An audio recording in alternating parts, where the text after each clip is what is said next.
Assalamualaikum warahmatullahi wabarakatuh. Welcome back to Guru BK Channel. Di video kali ini berarti kita sudah sampai pada skill 7, use adverb time and cause connectors correctly. Dan teman-teman yang sudah nonton video skill 7 ini, saya sarankan nonton dari skill 1 bahkan dari general strategis sampai skill 6 dulu ya, sebelum masuk ke video ini. Karena saya pengen belajar teman-teman itu urut ya, dan kerjakan juga exercise setiap skillnya. Kemudian kita bicara skill 1 sampai 5 adalah bicara kalimat tunggal. Misal skill 1 adalah subject verb, skill 2 adalah preposition, 3 apositif, 4 present participle, 5 past participle, 6 adalah tentang coordinate connectors ya, dan skill 7 tentang subordinate connectors atau konektor selain koordinat. Jadi di skill 7 adalah berkaitan dengan kalimat majemuk ya, bertingkat. Kalau skill 6 adalah kalimat majemuk setara. Oke. Tapi nanti intinya adalah setelah skill 8 baru saya sampaikan review inti dari skill 6 sampai skill 7. Makanya setelah nonton 7 kerjakan latihan dan tonton skill 8. Oke ya, bisa dipahami. Oke. Sentences with adverb clauses have two basic pattern in English ya. Study the clauses and the connectors in the following sentence. Jadi I will sign the check before you leave. Jadi subject verb ya, before ini sebagai konektor, you leave subject verb, dan tidak ada koma di sini ya.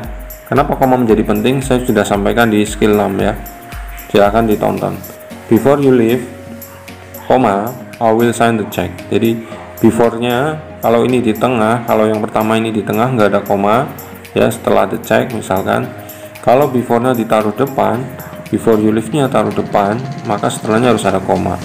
Jadi intinya kalau connector di tengah, kalau yang skill 7 itu nggak pakai koma. Itu yang membedakan dengan skill 6. Kalau skill 6 CC ya, yang fun boys itu di tengah dan ada koma. Kalau ini selain fun boys, selain CC ya, nanti baca di CC di skill 6 ya.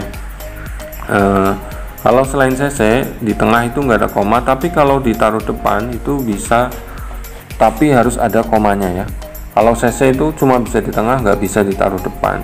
Kalau skill 7 ini bisa taruh depan tapi harus ada koma. Ini penjelasannya di sini ya, nanti dibaca. Oke, kita langsung ke jenis konektornya ya. Kalau yang skill 6 kan kita review sedikit seperti ini ya, subject verb, koma, CC ya, dan subject verb. Oke. Kalau skill 7 itu seperti ini, the following chartnya. Di adverb time and cause connectors itu ada time dan cause ya. Sini ini harus dihafalkan juga.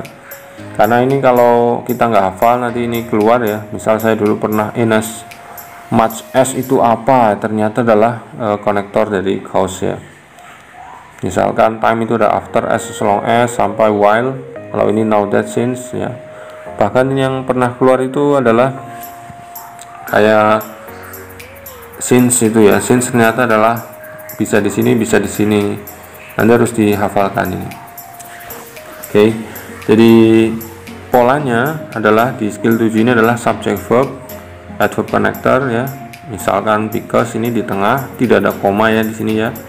Subject verb. Jadi subject verb, konektor, subject verb.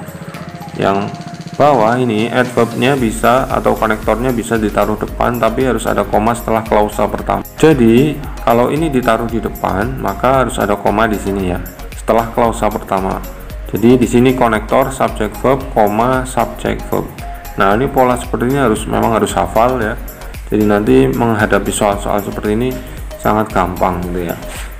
Kalau nggak percaya silakan kita ke example bareng-bareng.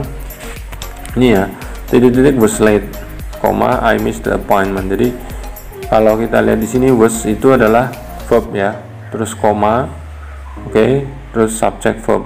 Di sini belum ada subjeknya ya. Dan ini sudah ada dua verb. Oke, yang pertama saya ulangi lagi, di sini belum ada subjeknya di klausa pertama ini. Klausa depan belum ada subjek. Jadi di jawaban nanti kita mencari yang bisa menjadi subjek. Pertama itu. Yang kedua poinnya adalah di sini ada verb, di sini ada verb ya, was sama missed ya. Ada dua verb, konsepnya adalah satu konektor. Berarti di jawaban di pilihan ganda kita milih yang ada konektornya dan ada subjeknya satu gitu kan. Berarti yang jelas salah itu A ya. karena cuma menyediakan subjek, nggak menyediakan konektor. B salah karena ini cuma menyediakan konektor tapi nggak menyediakan subjek. Yang C salah karena ini cuma bisa menjadi subjek, tidak menyediakan konektor. Nah, tuh. Yang D benar karena menyediakan konektor since dan menyediakan subjek he. Maka jawabannya ini D. Dan segampang itu skill 7 teman-teman. Konsepnya adalah seperti ini, ditulis ya, boleh ditulis. Kalau ada dua verb, pastikan harus ada satu konektor dan pastikan ada dua subjek ya. Jadi seperti itu. Pastikan kalau ada dua verb ada satu konektor. Sebenarnya saya sudah menulis reviewnya, cuma nanti saya sampaikan setelah skill 8 ini ya. Ini skill 6, skill 7 sampai 8, tapi nanti saya sampaikan setelah membahas tentang skill 8, atau teman-teman bisa menemui bahasan ini di video skill 8. Oke, sekian di skill 7, ini dihafalkan, polanya dihafalkan, dibandingkan dengan skill 6. Nanti ketemu di skill 8. Oke, semoga bisa dipahami skill 7. Jangan lupa kerjakan exercise-nya. Kalau ada pertanyaan, ada kebingungan, silahkan komen di kolom komentar. Nanti insya Allah saya jawab. Kalau saya tidak bisa jawab, ya mungkin kita akan doa bersama gitu ya. Oke, thank you very much. Terima kasih. Wassalamualaikum warahmatullahi wabarakatuh.